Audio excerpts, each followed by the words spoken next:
वो यहाँ पे एक बिलियनर यानी कि लग्जरियस लाइफस्टाइल जीता था। लेकिन वो बिलियनर आखिर बना कैसे? लेकिन यहाँ पे एप्स्टाइन के मरने के बाद ये वाली चीज और भी ज्यादा कंट्रोवर्सी हो गई। एक ही साथ कैमरास बंद हो जाना, एक ही साथ सारे लोगों का सो जाना, थोड़ा सा अटपटा नहीं लगता?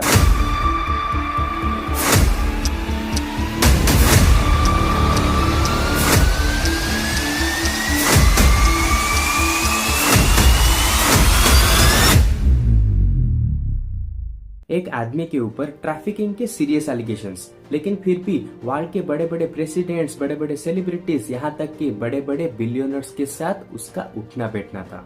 एप्स्टाइन कोई यहाँ पे छोटा क्रिमिनल नहीं था, बल्कि हाई सोसाइटी का एक बहुत ही जाना माना आदमी था। पावरफुल लोग उसके साथ ओपनली दिखते थे, उसके साथ चाहे कहीं पे डिनर करना हो, कहीं पे खाने जाना हो, कहीं पे घूमने जाना हो, यहाँ तक कि हॉलीडे ट्रिप्स के अंदर भी वो बड़े बड़े लोगों के साथ घूमने जाता था। लेकिन यहाँ पे सोचने वाली बात यह है कि एक ही रूम के अंदर क्राइम और पावर कैसे एग्जिस्ट कर सकते हैं। अक्सर लोगों को लगता है कि एप्स्टाइन फाइल्स का मतलब यहाँ पे एक डायरी है जिसके अंदर बहुत सारे बड़े बड़े बिलियनर्स, बड़े बड़े सेलिब्रिटीज के यहाँ पे कुछ हिडन सीक्रेट्स लिखे हुए हैं, लेकिन रियलिटी इससे कहीं ज्यादा कॉम्प्लेक्स है।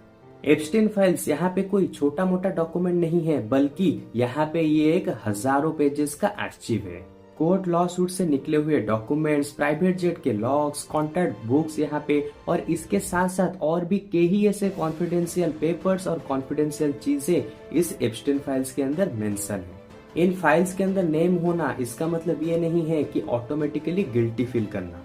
ये दिखाता है एसोसिएशन, इन्वेस्टिगेशन और तो और एलिगेशन जैसी चीजें।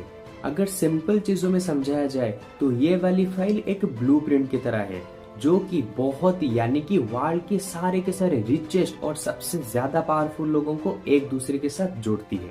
लोगों को यहाँ पे ये फील होना चाहिए कि ये वाला फाइल हमारे यहाँ के छुपे हुए हिडन सिस्टम का एक तरह से शैडो है।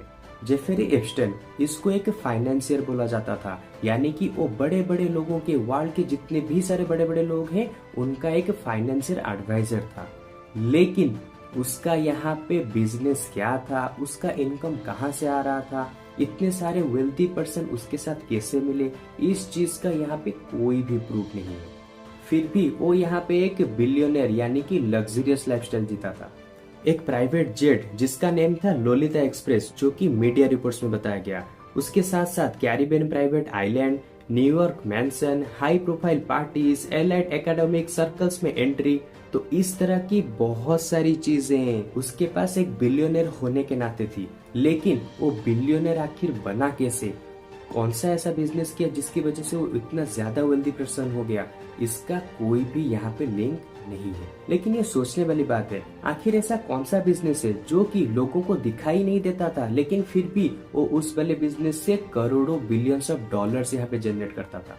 मल्टीपल विक्टिम्स ने यहाँ पे पुलिस कंप्लेंट दी, इन्वेस्टिगेशन बहुत ही जोरों शोरों से चला और बहुत सारे उसके खिलाफ सबूत भी यहाँ पे मिल चुके थे। फिर एक सीक्रेट प्ली डील हुआ प्रोसिक्यूटर के साथ। एप्स्टाइन को यहाँ पे सिर्फ और सिर्फ 13 मंथ्स का ही सजा सुनाया गया, और इसके साथ साथ उसको यहाँ पे वार्क रिलीज भी मिलता था, यानी कि वो दिन में जाके अपने जो कुछ भी काम करने होते थे उसको भी कर सकता था, बाहर जाके घूम सकता था। तो एक तरह से देखा जाए तो ये जेल में जो रहने वाला सिस्टम है उसके लिए कुछ लागू ही नहीं हुआ था।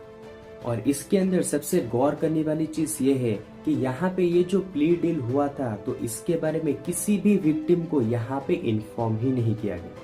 हमारे वर्ल्ड का जस्टिस सिस्टम यहाँ पे पावरफुल लोगों के साथ और पैसे वाले लोगों के साथ थोड़ा सा अलग तरीके से बिहेवियर करती है, क्योंकि अगर ये सेम चीज किसी दूसरे नॉर्मल इंसान ने किया होता तो उसको यहाँ पे जिंदगी भर के लिए जेल में सड़ना पड़ता।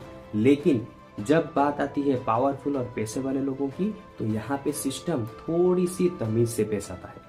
फिर आता है 2019, जहाँ पे फेडरल अथॉरिटीज ने दोबारा इसको अरेस्ट किया। चार्जेस ज्यादा से ज्यादा सीरियस थे, ट्रायल होने वाला था, पब्लिक एक्सपर्ट कह रहे थे कि यहाँ पे बिग रेवोल्यूशन आ सकता है। और फिर एक दिन एप्स्टाइन यहाँ पे जेल के अंदर मरा हुआ मिला, और उनके ऑफिसर लोगों का कहना है कि उसने सुसाइड कर लिया था। लेकिन यहाँ पे एप्स्टाइन के मरने के बाद ये वाली चीज और भी ज्यादा कंट्रोवर्सी हो गई, क्योंकि न्यूज चैनल के मुताबिक जिस दिन उसने सुसाइड किया था उस दिन जेल के सारे कैमरास यहाँ पे मैल फंक्शन थे, यानी कि एक तरह से काम नहीं कर रहे थे। सारे के सारे सिक्योरिटी गार्ड्स यहाँ पे जो भी सारे ऑफिसर्स थे वो यहाँ पे स्लीपिंग में थे, यानी कि सो गए थे। अब जरा आप ही बताइए, क्या इतने बड़े ऑर्गेनाइजेशन में, इतने बड़े जेल के अंदर एक ही साथ कैमरास बंद हो जाना, एक ही साथ सारे लोगों का सो जाना थोड़ा सा अटपटा नहीं लगता?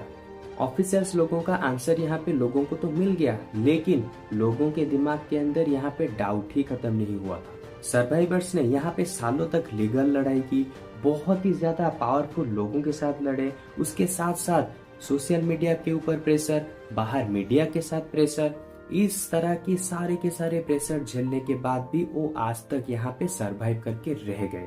और एंड में उनको यहाँ पे ये आशा थी कि कुछ ना कुछ आगे चल के उनके साथ यहाँ पे जस्टिस होगा। इस केस के अंदर सिर्फ हेडलाइन नहीं थी, बल्कि ऐसे बहुत सारे लोग थे जिनकी जिंदगी परमानेंटली चेंज हो गई। मुझे यहाँ पे बस एक ही चीज खटकती जा रही है कि अगर एक इंसान इतने सालों तक इसी सिस्टम के अंदर रह के इतने सारे इलीगल एक्टिविटीज कर सकता है, तो जरा सोचो आखिर ये वाला सिस्टम कितना ही सेफ है।